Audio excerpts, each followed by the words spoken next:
Hello, welcome to the College Planning Webinar, Tips for Picking a Major, Securing Financial Aid, Grants, Scholarships, and more. We will begin shortly after the hour, but in the meantime, please go to the link in the chat box and download important documents that you'll need for this webinar. Since we still have a minute or two before we'll start the meeting, while we're waiting, I'm going to play a short video. This shows some of the leadership activities and community events that our students have participated in the past. As many of you know, today's colleges not only look at a student's academia, but they also consider their extracurricular, community services, leadership, and more. We guide our students to organize and attend community events to improve their leadership skills and community involvement.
Hey, my name is Rosalie Juma. I'm an advisory board member for Above and Beyond Leadership. Today's speaker is Dr. Sherry Hugh, who is a college planning expert. Our topic today will be about an hour and 15 minutes. At the end, we'll answer live questions, but in the meantime, please use the Q&A button in your Zoom toolbar, and we'll be answering throughout the presentation as well. Dr. Hu will offer free consultation appointments to go over your specific situation. I'm very excited to announce Dr. Sherry Hugh will be keynoting today's presentation. She was very nice to donate her time to put on this presentation with us. She is the co-founder and director of Beyond Academy. She is a certified financial planner. She's a certified college funding advisor. She and her team have helped over 3,000 families get into their dream colleges. And we're not just talking about, community colleges or state schools. We're talking about Harvard, Stanford, MIT, Yale, Wharton, Berkeley, U of Michigan, Brown, and so much more. And not only has her organization helped get these families into their dream colleges, but on average, her team saves families about $80,000 in college costs. Dr. Sherry comes with us with a wealth of experience. She's a professor at a state university. She has founded several companies and nonprofit organizations. She's an elected city council member. She's an Amazon best-selling author and educational funding, and she is a Rotary Club member. So without further ado, I'd like to thank Dr. Sherry Hugh for joining us today and turn the presentation over to her. Thank you so much, Rosalie. And happy Saturday, everyone. And as Rosalie just introduced, that today we would talk about college planning. And the second half will be focused on the college funding. And today we have hundreds of audiences. And before we start, let us have a quick survey questions so we can understand you a little bit. So on your screen, you can see this question. When do you think is the best time for you to start the college planning? So it's middle school or earlier, or it's different grades in high school. Just put whatever the answer you have in your mind. And we'll give 5 more seconds.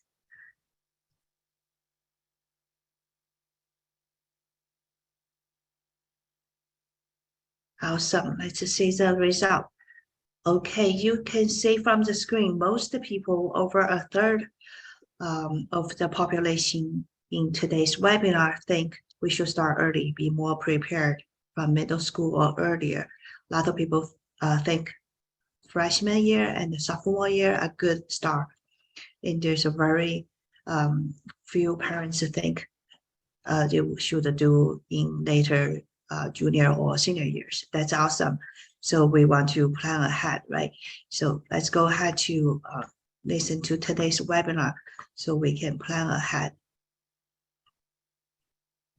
So our mission is to help our students to get into their dream colleges. We believe our students can reach their full potential if we provide proper guidance and resources for them.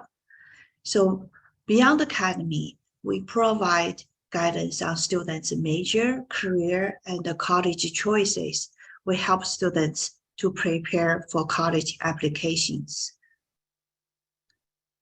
So on the screen, you can see there are some of my team members.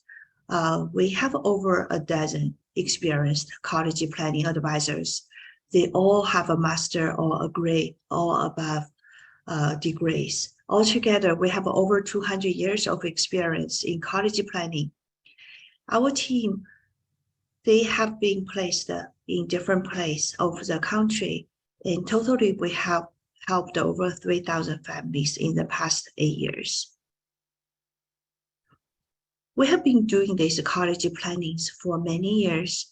Our research has told us why everyone today responded to our invitation or the referral, why you are here today. And then why you might take advantage of our free consultation, and then why you decided to potentially engage into our services. Here are 6 top concerns. Not having time to stay on top of everything. Who does college planning as a full-time job? Our team members may be the only ones here. Everyone else has something else to do from 9 to 5. The last thing you want to do is at 10 o'clock at night, you and your students to put on your college admissions cap and do hours of research, choose right major, right school, and make sure your kids have a right GPA. And do you know if the school need SAT or ACT scores?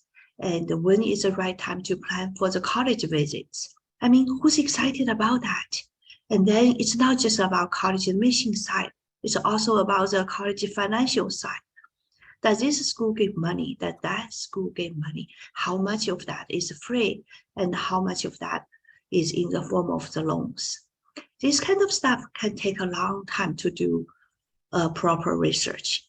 And there is much knowledge and experience that you can now easily find online. And who has ever filled out a FAFSA form? Have you heard of FAFSA, right? So that's a financial form required by the college applications. It's not overly difficult, but literally there's over 100 questions and you have to make sure you answer that right. So who has ever filled out the CSS form? That's a College Scholarship Services profile form required by the private schools. So schools may have additional financial forms. And if your children look at those private schools, Harvard, Yale, Stanford, there might be additional forms for finance to fill out. If you do not have experience, you may make mistakes here or there. So what about deadlines? For those families who have been through this process, they probably already know every school has 5, 6 different deadlines. Like there's early decision, early action, regular applications, and the financial aid deadlines. How many schools your child is applying for?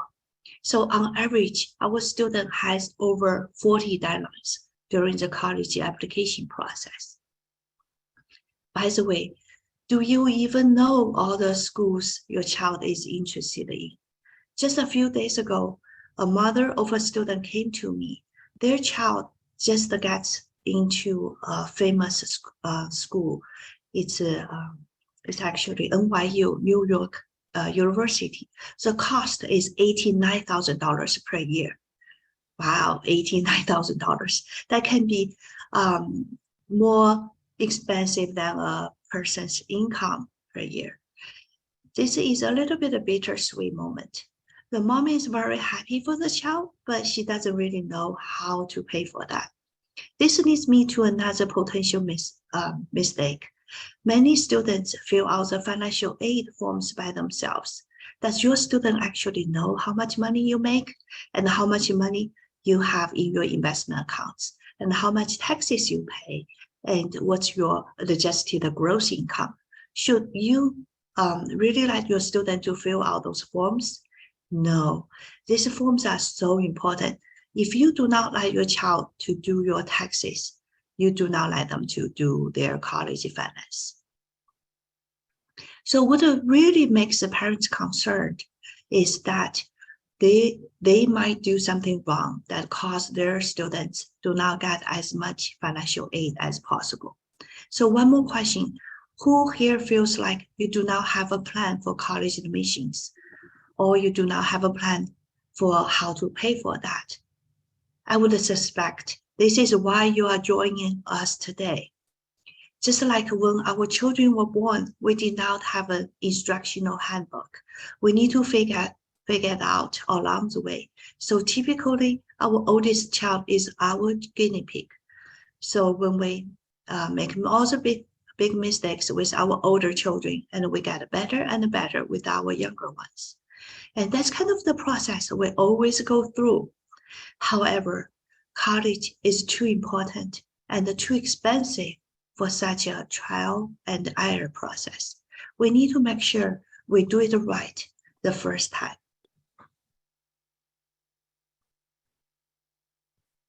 So over the past few years, whenever I speak at an event about the college admissions and the financial aid, the number one question I always hear is, why is college so expensive? Or how am I going to pay for it? The first thought that comes to my mind is the inflation nightmare. Over the past 20 years, the percentage cost of college tuition has increased almost double than any other sectors, such as housing, transportation, recreation, and even the medical care. So without further ado, let us jump into these concerns. As in the photo, parents are asking their child, "Hi, son, what major do you want to study in college?" The child has no idea about it. Sometimes a child does have some ideas, but you're not sure they are right. You may encounter situations like that. My daughter wants to be a nurse, but I think she can really be a doctor. My child likes to play video games. Maybe she can do computer science. Is that right? And he likes art and wants to go for it. But I'm worried maybe an art major doesn't make much money. There are 8 categories, a total of 1,800 majors. Even as adults, we have not heard of many of them. No wonder our children without much life experience is not sure what to do. So many people choose a major based on their interests. Some choose based on career-related factors, such as job availability, employment, and salary. Some majors are popular, such as computer science, business, engineering, finance, and some are unpopular, like agriculture, anthropology. Some majors have higher unemployment rate. For example, social science, physics, and political science. Some has a lower unemployment rate, such as engineering and business. As you can see, the higher degree, the higher pay, and the lower chance to get unemployment. Actually, I'm so glad I found this page because I myself have a PhD degree. My PhD is in engineering. I also have degrees in business and finance. But there's people always ask me, is that necessary to get PhD? And I found this proof in as you can see, higher degree, there's a better chance to have a job and higher earning. So by the way, that's why people call me Dr. Sherry or Dr. Sherry Who, Dr. Who, because I used to be a PhD and have a job as a professor in a state university. So let's say some good reasons and some wrong reasons to choose a college major. So wrong reasons including my parents want me to study this, and then my friends are in this major. Those major looks pretty cool on TV. Frankly, I'm too lazy and I don't know what to do. I'll just choose something. The right reasons, like I really love studying in this field. Pursuing this career seems right for me. I felt this is part of me.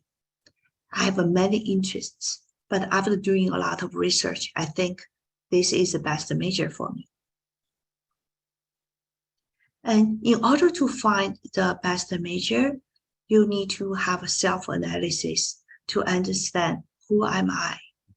And there's things you need to know about your own interests, your personalities, and what kind of skills you have, and the values. So sounds a little bit complicated, right? And we understand it's not that easy to do so. And we have resources and tools based on the social science studies, and we help our students to understand the process, to understand their interests and the personalities and the recommended majors. And our counselors can also provide personalized guidance to the students and the families. So I put this chart here.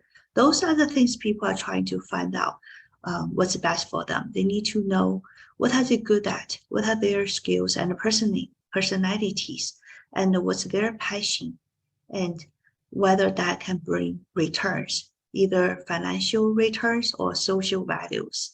So you need to find something overlap in the middle part. I'll give you an example here. This is a social science tool we use. It's called a career cruising. A freshman comes to me and she has no idea about what she wants to do in the future. So using this career guidance questionnaire, she answered over 100 questions. Look at some of the results here. There are many career recommendations, such as actuary, civil litigator, lawyer. The student has no idea about what is actuary. She didn't know much about civil litigator. Very conveniently in the program, she can click into those jobs and learn about it. I'll get my point out. Okay, so they can click into these jobs, and then, for example, you see on the right side. So here they can understand what's the core tasks for this job, and what has attributes and abilities required, what type of workspace, and how much is earning, what's a career path. So they can learn about different jobs. They can even hear the real professionals talk about their job, what they like, what they don't like. There's interviews out there. So very easy way to do research. Okay, so there's over 5,000 colleges and over 2,500 are accredited. So I put this chart together. I actually put a lot of information here. So the blue numbers here is acceptance rate. The white numbers is a cost, is a total tuition and the fees. So you remember we talk about tuition fees, room and board are all here included. So give an example, UC Berkeley, as you know, like we have a lot of students from California here, and they all love UC Berkeley or UCLA, right? So acceptance rate is like 18%. Remember, if you are going for some very hot majors such as computer science, acceptance rate will be much lower. And the cost per year for in-state is $38,000. Out of state is $69,000. So let's look at another example over here.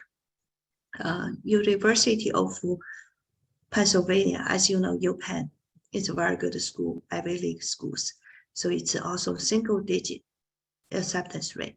And the cost per year, $81,000. So give you some ideas here.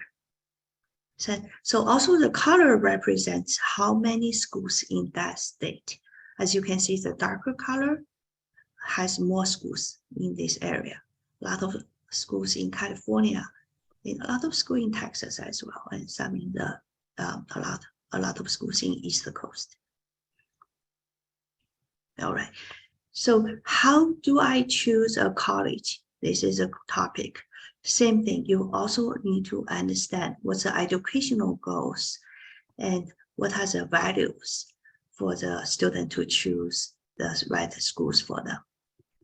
And there's a self evaluations. They need to understand their capabilities, their study skills, and many things to understand in order to find the right fit for them. So a lot of things people already know to consider: location, size, big name school, best fit school, different academic offerings, cost. Cost nowadays is a big concern, right? So there's a lot of things to think about: activity, experience. And a lot of students do go for college visits. So when they go for the visits, you don't want to just walk around. You want to really take notes, ask questions, to think about different issues you need to consider. Okay, we have a lot of small things, so we need to go over another topic now, is SAT and ACT. So transitioning to this topic, because a lot of parents, they always ask about this. I know the majority of the colleges nowadays have a test optional. But do you really know what does this mean? So many of you also heard MIT brought SAT back. They reinstate the requirement. But do students really need to prepare for SAT or ACT at all? And if they do, when is a good time to start the preparation and how to do this? And what's their targeted scores? So all those questions are, it depends. You will hear me saying it depends again today, because every situation is different and every student is unique. You need to make sure you have a reliable, knowledgeable, and accessible resource for those important questions. So we'll go over this quickly. Just that if you decided that your student need to take SAT or ACT, and you need to also consider which one to take. SAT and ACT are a little bit different, right? So you need to understand those things as well.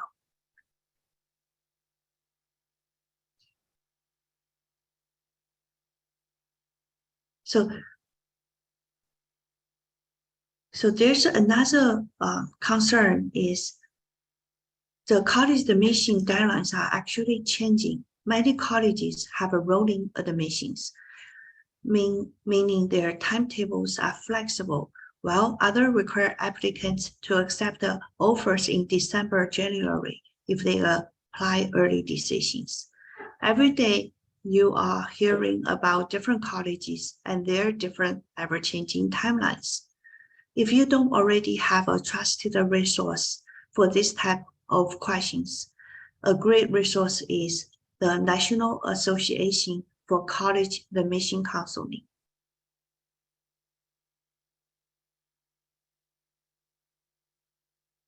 So many parents also wonder, should they visit colleges and what's the best time to do so?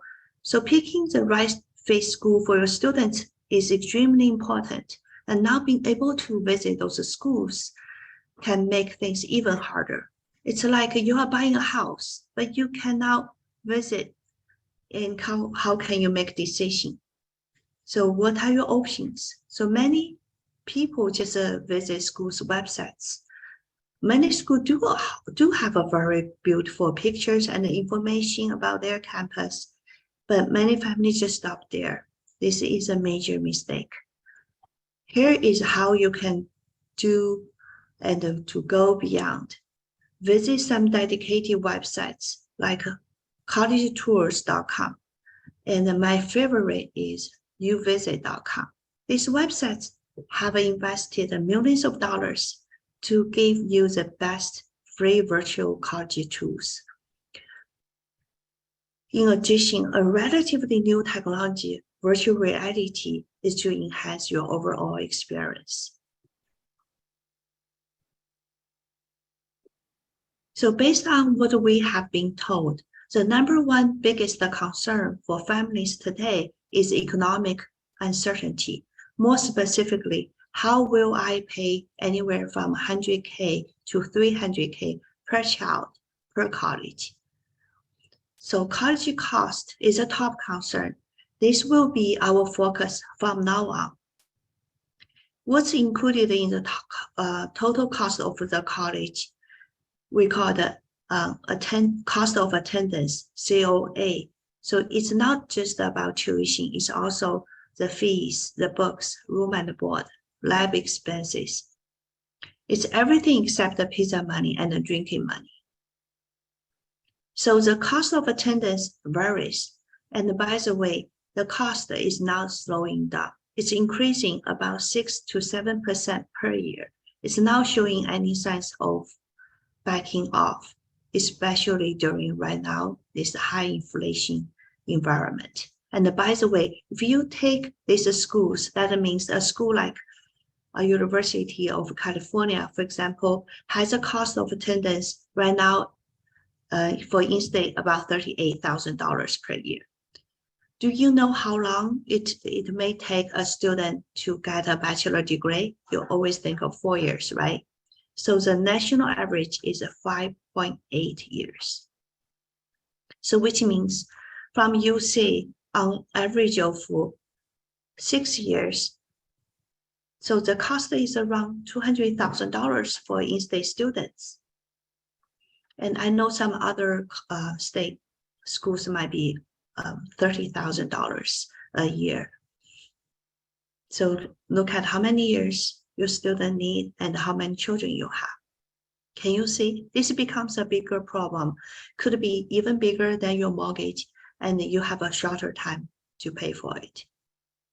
And you will be close to the retirement age after you put through your youngest child through the college. So those are the issues we are facing right now.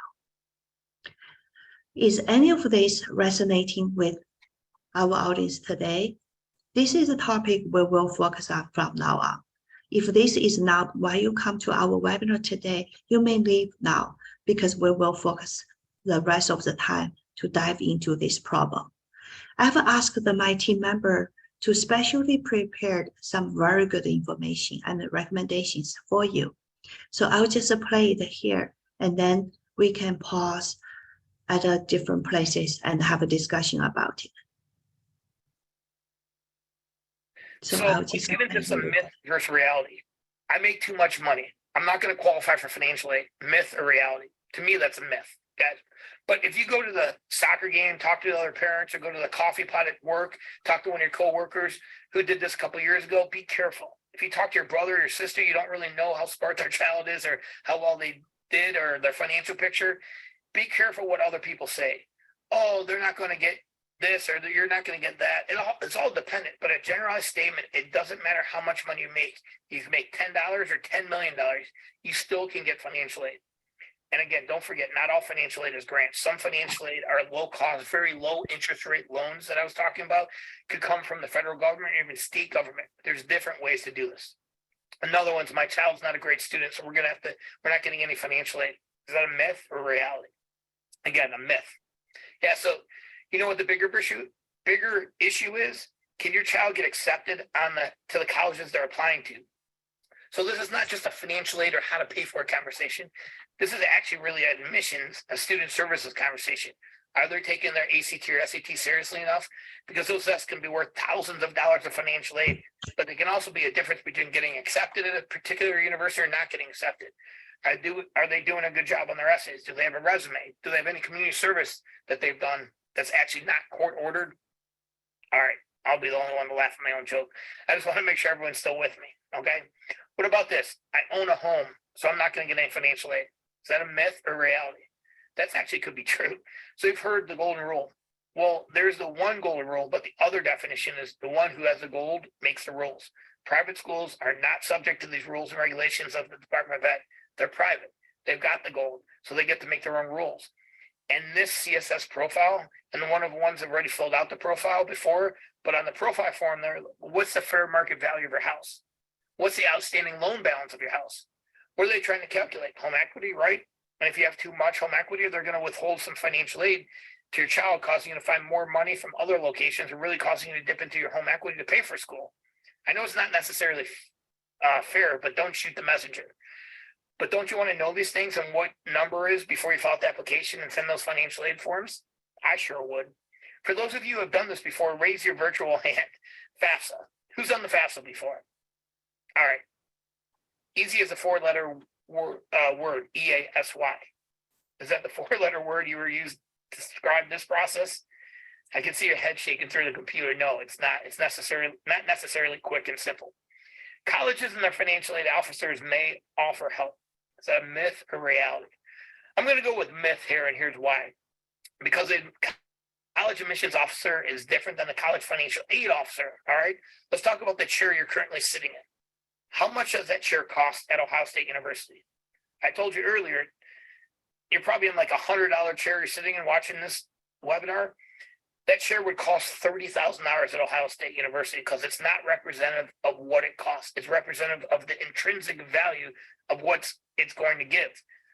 Now, that chair at your local community college may only be $5,000. The chair at Duke or Princeton or Yale or Harvard or MIT, it could be a $75,000 chair you're sitting in, and everywhere in between. You submit an application for admissions, guess what? They will do everything in their power to get your child to go to the school, assuming they have the grades, the resume, and everything else is in line. But once your child gets accepted, you get handed off to a college financial aid officer, right? If you've been through this before, exactly what I'm saying. So you get a college financial aid officer, guess what their job is? First of all, they have a boss, and then they have a boss. It's the chancellor of the university. What does the chancellor of the university ultimately want to see? How big that endowment fund is getting for the university, right? So for the college financial aid officer, this is a unit of revenue. This chair that you're sitting in is a unit of revenue.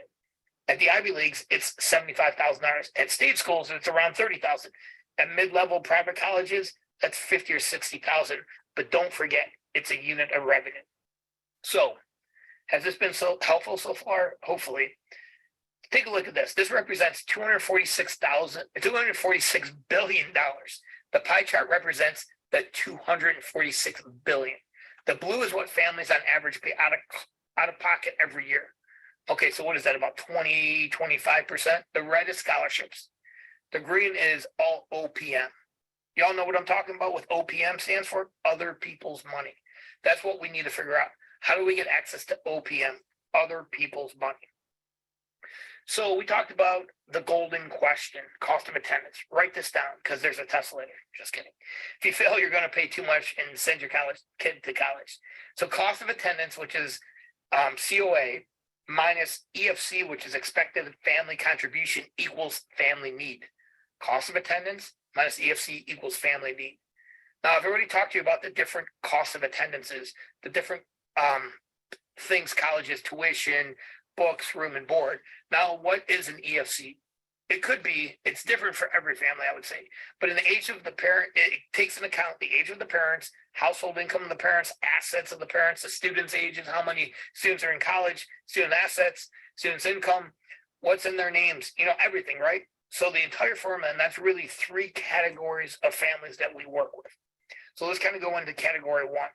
The first category of families, just really there's more month than money sometimes. It's really a struggle. Income's not always where it needs to be. Savings are nowhere close to where they want them to be, maybe non-existent. Maybe there's some net that we have to take care of.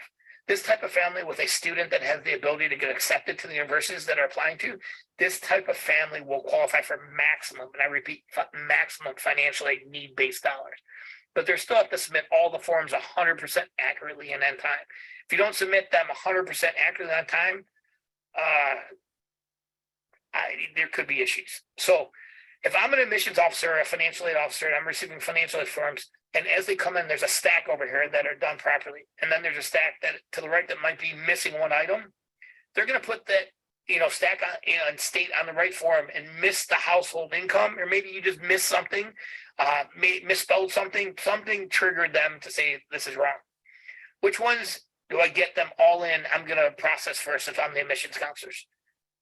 Obviously, the ones that are done correctly. So I'm going to go back to the family here and say, hey, please correct this form and fill it out.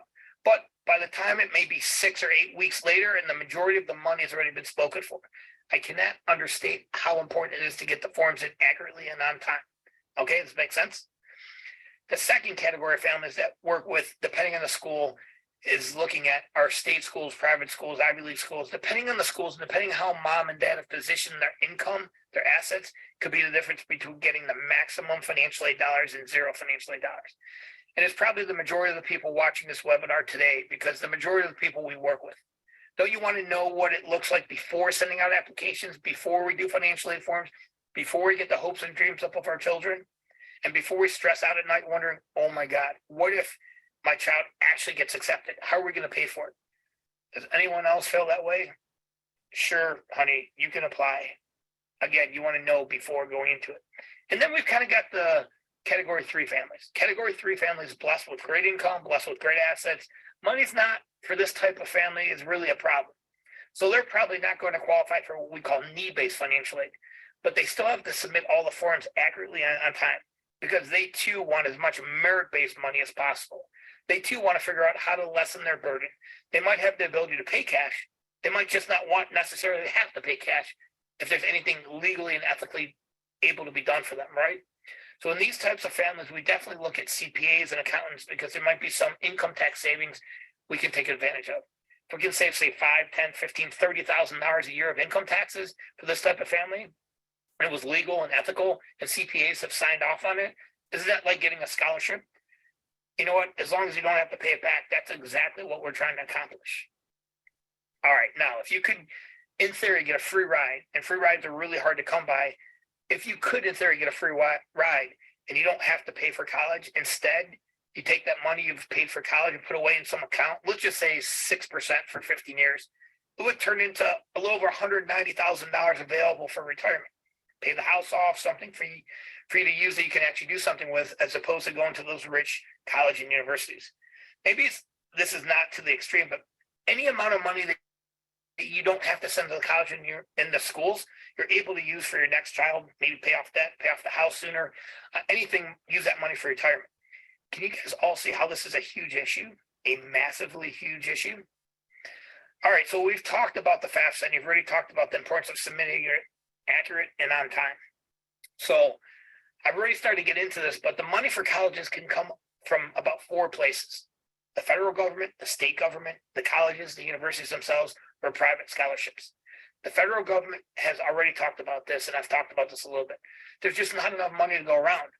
More than ever in history, there's less aid from the federal government per student enrolled in college in undergraduate admissions. We've already talked about the private scholarships. Let me ask you a question. Has everyone watching here today been out to at least one college campus, driven by a college campus? Obviously, they're ugly. I mean, the ugliest things you've ever seen before. I'm just kidding. They're beautiful, aren't they? Not even the so-called cool schools are really just beautiful. They're gorgeous. They're well kept. They have money. They don't just want to spend their money. You get it, guys? It's a business. They're in the business of education, but make no mistake about this. They're in the business of getting you to pay as much money out of pocket as possible. But up until now, no one was giving you the insider rules, and we're here to give them to you. So don't forget, beyond the FAFSA, there's the CSS profile. I mentioned it before. Many private schools want you to submit not only the FAFSA form, but the CSS profile form. I'd like to call it, we call it around the office, the CSS profile is the FAFSA on steroids. This form drills even deeper into your financial situation, the value of your business, equity in your home, everything, etc. More importantly, for divorced families, listen closely. These forms are where you may or may not have to disclose the income and assets of a non-custodial parent. It really depends on the school. This is why literally every single family decides to take advantage to meet with us one-on-one to get these exact questions answered. Now, remember, before I explain the cost of attendance minus EFC equals family need, and wouldn't it be great if every school is going to meet whatever that family need portion is? Well, unfortunately, not every school meets 100% of family need. Every school will meet a different percentage of family need. If a college doesn't meet 100% of the family need, guess who is stuck paying the tab? You're exactly right, the family. In addition, not all family need met is equal. Understanding what percentage of family need is met is free money like grants or self-help like loans or work study. Let me give you a kind of quick example with the Smith family. Everyone's heard of Vanderbilt, correct? It's in Nashville, Tennessee, beautiful place. The cost of attendance today, and these are kind of new numbers, I think about $73,000 a year to go to Vanderbilt. Awesome school.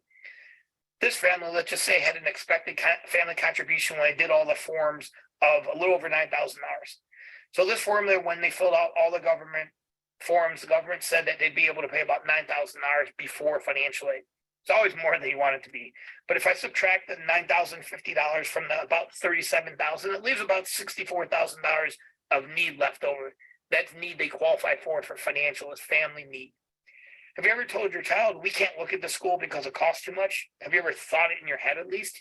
You may change that story after seeing this. Vanderbilt has a history of meeting 100% of need. And that's all free money. It's a grant. None of it's a loan. None of it's a work study program. It's all free money. That's what we're shooting for. So this family's out-of-pocket cost was a little over $9,000 to go to a $73,000 school. Crazy, right? Now let's look at, I live in Ohio. Let's look at Ohio State University. That's why I keep bringing it up. I know it's got the best football team, the best damn band in the country, in the land, but okay, please don't hang up. The cost of attendance at OSU is right about $28,000 a year. I mentioned this before. Using the same math, $9,000 from $28,000, it's about $19,000 of financial need, right? But the problem with a state school, and I'm not just picking on OSU, both my parents, my sisters went there. I actually went to Miami University in Oxford, Ohio, much better school. Just kidding. But they meet only 74% of that need met, which that leaves about $5,000 short of that number. Who's picking up that shortfall? Mom and dad are, and the child is sometimes. The shortfall gets added back into the expected family contribution. So it costs about $14,000 to go to OSU versus $9,000 to go to Vanderbilt. Now, I'm not saying one school is better than the other, but our goal is to give our family options. And guess what? In this example, it would actually cost less to go to much more, 2 to 3 times more expensive school than it would be to a cheap state school. The key here is to not get scared off by the price tag. Don't you want to know how this works out before you go through the process? The good news is we've created a proprietary software I'll talk about in a few minutes that can project your child's personalized financial aid award offer at any school of their choice.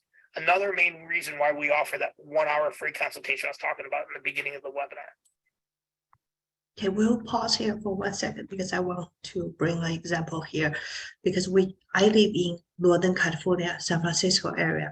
So we do have a lot of students from Northern and Southern California here. And as you may know, there's an awesome private school, Stanford, in the Bay Area. And a lot of students, they know Stanford is very expensive.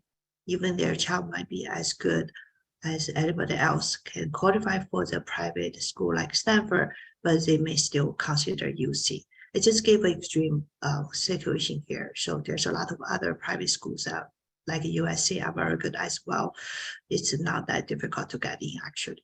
I mean, it is still a very good school. So give example here. So it's very typical for middle class family here. And the cost is $80,000 for Stanford. EFC for this family is $37,000. I rounded up the number so make it easy for you to understand. So the family need is $43,000. So Stanford University also has a very good gift aid. They meet almost 100%.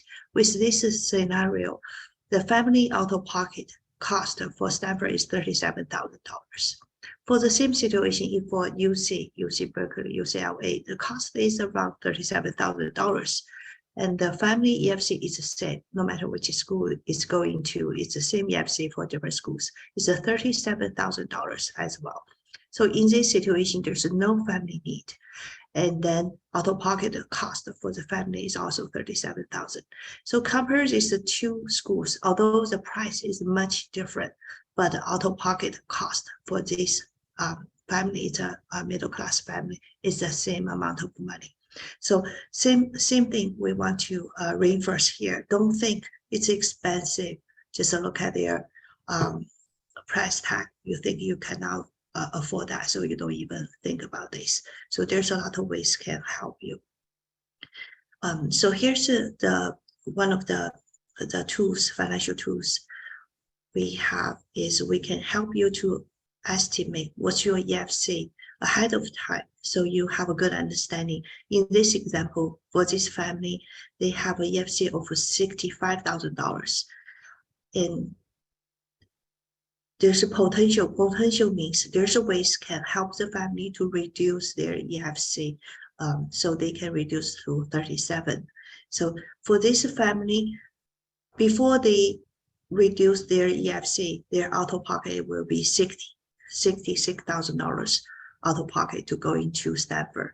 And after they reduce their EFC, there's a ways we can help you, strategy we can help you to look at your potentials, and they can reduce that, and their out-of-pocket becomes $40,000, not much more than a UC college. So we want to give an example here so you get some understanding.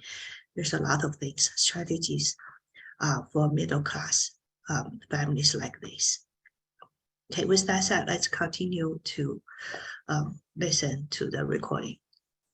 So also, this is something that's really interesting. Did you know you can negotiate your child's financial aid award offer from each school? Do you know how it's not uncommon for colleges to misaward financial aid packages? I don't want to say it's really intentional, but your family's financials can usually change every year, and they usually do. And don't forget, colleges are using your prior year's tax returns. By the way, kind of already talked about this. This is a business decision for these schools. So they're going to give you a lowball financial aid offer when you finally get your financial aid offer back. Did you know you can appeal that? Obviously, there's a proven method of doing this. And wink, wink, we are experts at this. Most families I speak with, we don't know, we didn't know that. We were going to get the financial aid offer and say, okay, it's not as much as money as we were hoping for, but always remember you can actually appeal and negotiate for a larger offer. I'm not saying it always happens, but you always have the opportunity. Let's also talk about financial aid leveraging. I don't know how many people know about this. According to an old Monday magazine article, 65% of private schools and 27% of public schools engage in financial aid leveraging. This process is used by universities to determine how little, and I'll repeat that, how little aid needs to be awarded to a particular student just to get their student to enroll in the process and to enroll at that school. Again, how little aid, it's the opposite of what most families think. So it is perfectly legal and ethical to make use of the rules and allow you to get more money. Just like we did with standard deductions, itemized deductions, exemptions, the allowances in our tax code. Why would you not apply the same rules and thought process to college funding? Don't forget, this is a business transaction. All right, I want you to look at the University of Chicago PDF. Okay, look at the original award offer dated back December 18th, 2017. The total award for the student was about $36,000 per year. Don't get me wrong, most families would be doing cartwheels to get $36,000 of financial aid a year, but don't forget, the University of Chicago costs roughly about $78,000 all in cost of tuition. I know, unreal.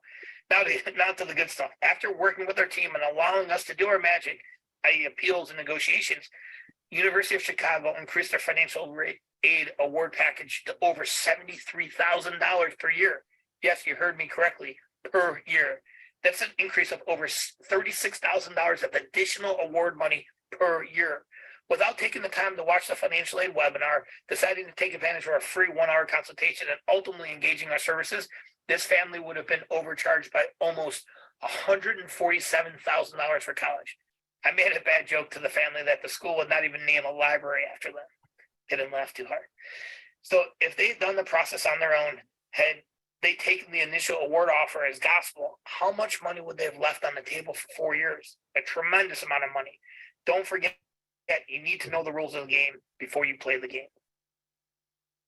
Okay, so let's pause here. I give you another example here. So as you know, we talk about USC, University of Southern California. It's an awesome private school, and a lot of students love to go there. And USC has a cost about, I think it's about $80,000. Look at this student who gets their original offer it's April 2021.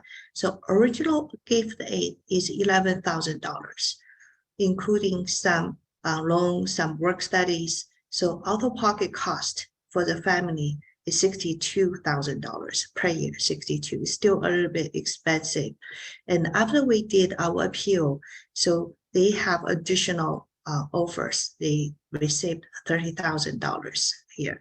And with that $30,000 financial package, the out-of-pocket cost is only $43,000 here. So $43,000 per year. Although it's still expensive, but it's now like much, much more expensive than a UC college. So make that much affordable to a family. So that's another example I want to give to you. So let's continue. All right, so let's transition and talk a little bit about 529 plans. That's a big question I get from a lot of people. What about 529 plans? Are they cracked up? Are they all they're cracked up to be? What are so-called benefits? How do they affect financial aid? These are all the questions we get all the time. There are many benefits to the 529 plan, but as most people have seen during this COVID-19 crisis, even the most conservative 529 plans are at risk to the market volatility. In addition, every school treats the value of the distribution of these plans differently in regards to financial aid qualification. The FAFSA traditionally treats it as a parent asset, but colleges that use the CSS profile can treat it any way they see fit. Think about it from their point of view. Let's say you have 2 students looking for financial aid, and one student has $75,000 in a 529, and one student has 0. Which student do you think they're going to be giving a larger financial aid package to? I know it's not a fair process, but don't forget, this is a business. I'm not telling you to go home and blow up your 529 plans and put in a tin can in the backyard. I'm not saying that. What I am saying is make sure you have someone competent in understanding the rules and regulations of 529 plan distributions, because they're not all they're cracked up to be. Again, we know families who use them quite a bit. Sometimes it works, other times it doesn't. It's just a case-by-case situation. So let's go a little bit more into tax laws. I'm sure everyone on the webinar is completely up to speed on every single tax law that exists in our code. But you have to understand how these complicated tax laws and regulations impact financial aid, right? It's crucial. Tax law is different than financial aid forms and financial aid process. So it can be a crazy confusion.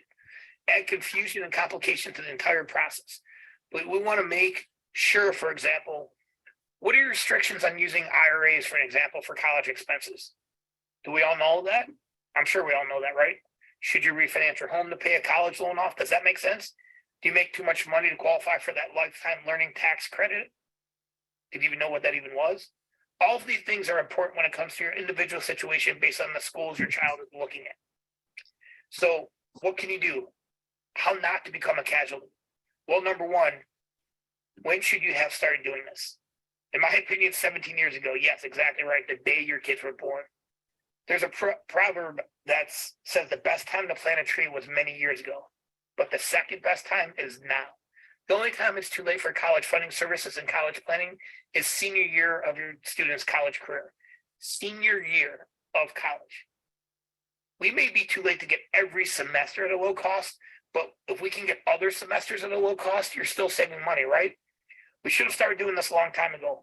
Having a freshman in high school is probably what I would say the right time to leisurely pace through and not everything has to get crammed in. But that being said, we can still do a lot of good for rising seniors in high school. It's not too late. Believe me when I tell you, most of our clients will bring on this year are rising sophomores, juniors, and rising seniors in high school. Current juniors, sophomores, and freshmen are ideal. Now is the best time. I don't know a better way of putting this. There's a baseline. This starts the process. So where's your kid at? What kind of school should they be looking at? Is it now time to build up their resume, their extracurricular activities, their volunteer work? You know, all those things that become important in the college financial aid admissions process. So let's put it this way. If you're going to have someone help you out with these things, you must ask them these questions. Can you show me how to lower my expected family contribution and maximize my opportunity for aid? Can you help me pick the right schools and give me the lowest out-of-pocket cost for me and my family? Can they help you fill out all the financial aid forms, or even in better, actually do the financial aid forms for you, outsource it to them with no mistakes? And not, you know, is that something you can negotiate for on your own, or are they going to be able to help you with that? I guess the way I look at it is, can they negotiate when you get that award offer in your hands? Are they able to do that for you? But when you get a low initial financial aid offer, and then you will, what and who will you turn to? Can they be that help? Don't worry. If you make too much money, or you think you make too much money, please don't make the mistake of leaving other people's money on the table. Even if it's federal government money, don't leave it on the table. There's other things we can do. We can do merit-based services for your child. We can try to do cash flow strategies. There's no such thing as making too much money. I keep saying that. So Okay, so we want to pause here a little bit too. So because a lot of parents, they still ask me this again and again. So even we have a lot of middle income or high income families, they can still have ways to save. They can have different strategies here. And as you know, I already mentioned we live in a Silicon Valley area. We have a lot of double income, high-tech jobs here. So we have a lot of families make a very good income. No matter where you are, you know, like there's other ways, merit-based scholarships, and then college funding strategies. There's ways to help you, and tax saving strategies. Okay, let's continue. your options? You can do it on your own, and the colleges and universities will love you for doing it on your own, just like every other family in history has done. You could let your accountant do it for you, but most accountants and CPAs will tell you they don't want to be in that business. It's a completely different mindset, train of thought, skill set, etc. But if you own a business, we need you to bring your CPA in the conversation, try to maximize deductions and things like that. It's extremely important to have everyone on your team to be on the same page. Don't forget, you need a team. You're about to pay $100,000 to $300,000 per student. How can you not put together a team to help you for this? Okay, so those are the questions you want to ask if you decided to get a college funding specialist to help your families. You want to know what will they do for you? Do they offer any kind of guarantees? And when is good time to start the planning? And what's the next step? And you want them to help you to pick the best fit schools, fill out the financial forms line by line, and also negotiate appeal to help you with those process. Okay, so one of the things we do for our families is we have integrated process. We eliminate all the administrative nightmares. As we talk about, there could be over 40 different deadlines for the schools, right?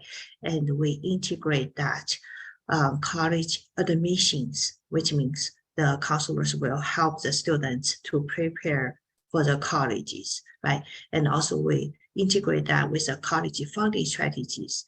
Not only just a plan for that, we help you to implement all the strategies and the plans. We are there for you. And that's our guarantees for you is we don't have a fine print or hidden cost. And if you are not thrilled with our services for any reason, we'll refund your fee pro rata with absolutely no hassles. And we are proud of our services. And so as we just mentioned to you, there's a lot of things we do and we integrated process. We help you evaluate your EFCs and plan your college cost. So we also help the student to prepare for the college admissions. So a lot of details here.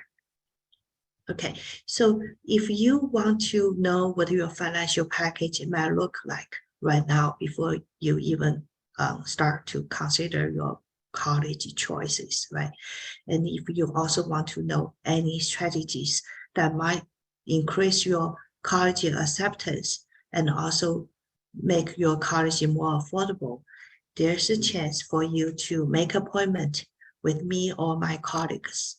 And you can scan your the barcode here just to make an appointment with us.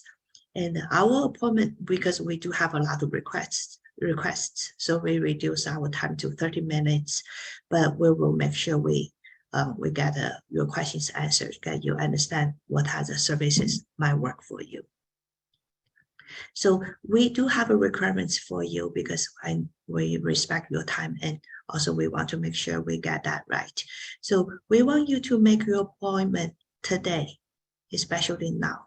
And we have this software you can use. Once you make an appointment, it's easy for you to reschedule or make a change. If you don't make an appointment today or later, it may not be available anymore for you. And if you are married, parents are still married, we want both parents to be in the webinar with us, in the appointment with us. And if you also want student to consider the student admission, consider a counselor to help the student admissions, choose the right college, right major, how to prepare for the college. We want students to be in the webinar with us as well, just maybe for like 5 to 8 minutes, and then we can talk to parents. And there's 3 things might happen in our appointment. And the first, you can introduce your family, your students, and what's your dream schools, and then ask your questions, right? And then we are happy to provide guidance to you, answer your questions, and maybe look at what other services might fit you. So another thing we can help you is we do talk about, we have this EFC college funding calculators. So if you go online, you can find this calculator as well. It's called My Tuition Score. But if you go online on your own, the cost is $79. If you want our help, you make an appointment with us, we can let you use this EFC calculator for free. So that's also our gift to you. So while we are waiting for you to think about or make an appointment, we'll just give you a few videos we took from our parents. They have done services with us before. I know we met about 2 years ago through the online program, and then you joined the Gold program since then, and we helped you last year, and also went to your home to visit you. You have a beautiful home. And today I want to use this opportunity to ask your feedback. Yeah, no, I think it's been really wonderful. You know, we started out with the program, like you said, with just more of an introductory service, and then you were able to help us do more once our son did get into college, and to help pay for it, which has been absolutely a lifesaver. And you've been super personable. It was so nice to meet you and welcome you into our home. It was nice you made that trip. And you're very accessible. Anytime we need any help, I can just shoot you a quick text and you respond quickly. And, you know, very helpful when you pull up, you know, the different tools on the Zoom and we can look at it together and work through it. So we've been really pleased, both my husband and myself. Okay, let's see. I know All pretty good schools and offer me a lot of financial aid. It's all thanks to Dr. Sherry and the Palm team for helping us get this far. Really grateful. I want to study aerospace engineering. I've always been interested in flying objects, things like that. So I'm hoping maybe I can study aerospace engineering and later in the future, maybe get a job involving space or something. Yes, like I've gotten my chosen majors in all my schools, so it's really nice. Good job, William. Thank you. Congratulations. Now let's share the joy with the mom. Annie, how you think about that? Oh, I think appreciable you guys help. It's a lot of help. All pretty good. It has been a good experience for us working with Beyond Academy and your team. Initially, we signed up for the financial planning package. You know, after working with your team and you, we understood that the value which your team is providing is pretty good, and that's why. And my son also got enrolled in some of the programs which you were offering. Some of your team members really did a great job. They were very responsible, meaning, you know, they were responding, you know, the next day and all to all the questions we had. Felt like you have a really good team which is working, you know, and supporting everyone who through this college admission process. Thank you. Thanks to all the parents. That's the reason why I'm doing what I'm doing. We just think college process is so important. And now that it gets really complicated. I have children myself and I want to help my children. And I've just found a great resource that works for my own children and also work for other children. And every year, like now it's a season, I always receive a lot of emails. Their children got accepted by great schools, you know, Purdue, by USC, by this. I'm just so happy. This is the best time of the season of the year. Okay, so we do put a few very effective packages here. I want to give you an introduction, so that some of them may fit your needs. So gold package is for the parents. They only worry about college finance, right? So we got everything about the finance here. We help you with college funding strategies, calculate expected family contribution, review your finance, and give you best strategies and make plans for you. So you understand how to lower your EFC. You remember we talk about those things and how to do a most cost-effective college funding plan. And we also help you to fill out all the financial forms line by line, FAFSA, CSS, all the details there, help you with repeals, right? Appeals, those things. And that's called a gold package. And we do have other packages as well. And one of the packages is pretty popular called the Ruby package. And they including college preparation. We have counselors who give guidance to the students. They look at their dream schools and what's the requirement for the academics, their interest, skills, what's the best major fit into there, and just help them over the process. Answer questions, what's the summer programs, extracurricular. So there's a lot of things, whether they need to take SAT, ACT, and give them a guidance on those things. Help them review their college applications, review their IC writings, letters of recommendations. What's the best time to do this? So there's a lot of questions involved in this college admission process. And the Ruby package is very popular, and including everything we talk about here about give you student counseling and also the college finance services. Okay, so I know many people will ask me about the cost, so I'll just have a list here. So the plan term, including we have different sessions, just more time with the college counselors, and it fit most to the people have like early years, like a freshman or sophomore years. They need more time with the counselors. The total cost, not every year cost, is like for all your high school cost is $6,000 only for the services we have here. For Ruby, for student probably already in their late, like it's a junior year or like now it's a junior year.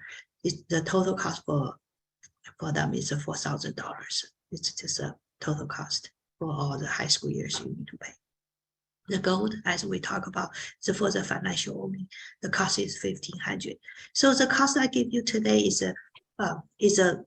already included a $500 discount if you sign up today for the appointment, and we are able to provide this price for you. Our record price is higher. With that said, I have a Rosie here. Thank you. And we are able to answer a few questions. Yes. Sherry, great job. Thank you for joining us today. You know, on behalf of ABLE, we really appreciate it. We did have several questions come through. The first one are, what are the pros and cons of applying to college early admission? What has a pro and a cons of applying early? Like, should they wait to apply? ED, okay, I see. Yeah, I think they are talking about using early decisions, early actions, compared to the regular applications. Okay, so not every school offer early decision or early actions. Okay, so you need to check the specific schools you are applying for. If you do get chance, there are many students, they choose to do early decision or early admissions. The reason is, first, they can, if they apply early, they actually have a better percentage of chance to get accepted. So there's a statistics showing they have a better chance to get accepted. Great. We have, it's financially related. Our finances are limited. We're trying to be creative about college. Things they've thought about is going to Canada and Europe where it's cheaper, or maybe going to a community college for 2 years and then transferring to UC. Are these good ideas? What are the pluses and minuses? Yeah, so I do say more and more parents starting think about going to community college first and then transfer. And it's a choice. I would say it's a choice. So for a lot of parents, if their children can go to a four-year college directly, they don't want to take a risk going to community first and then transfer, right? So this is one of the choices. And also, there's one thing I want to remind you is going to college is not just getting the degrees. It's also about your networking. It's also about forming your like your styles, right? And you want to go to the college and have a great friends there, great network there. And so college experience is very important as well. Now, to piggyback on that question, if they were deciding to go to community college for 2 years and then transfer to a 4-year university, does that affect their chances of financial aid? So community college normally is a much lower cost. So they do save the time they go to community college. For example, if they do 2 years in community college and 2 years in 4-year college to get a 4-year degree, they save a lot of money by paying less in community college. Okay. We have some people whose children are already in college, and they weren't able to get any financial aid last year. They've already applied for financial aid this year. Is there still possibilities to help with either the appeal, or what other services might you be able to help them with? Yeah. So as we just talked about, as long as it's not like a last year, we still get a chance to appeal. So if you still want to talk to us, we can still help you evaluate. Great. A majority of the other questions were geared more towards the cost of your program, which I know you have up. If we didn't answer your question today, or you have really specific needs, I highly encourage you to sign up for a complimentary meeting with Dr. Sherry. She'll look at your individual situation to see how it would affect you, or how she would either be able to help you, or she's even told some families, you know, I'm sorry, based on your situation, I'm unable to help you, but at least that way, you know. So if you haven't scheduled an appointment yet, I encourage you to go ahead and do that. Thank you. So with that said, thank you, Rosalie, for inviting me for the webinar, and it's my great pleasure to work with you. Thank you again for joining us. We appreciate so much you taking time out of your day. Okay, I'll say bye to you.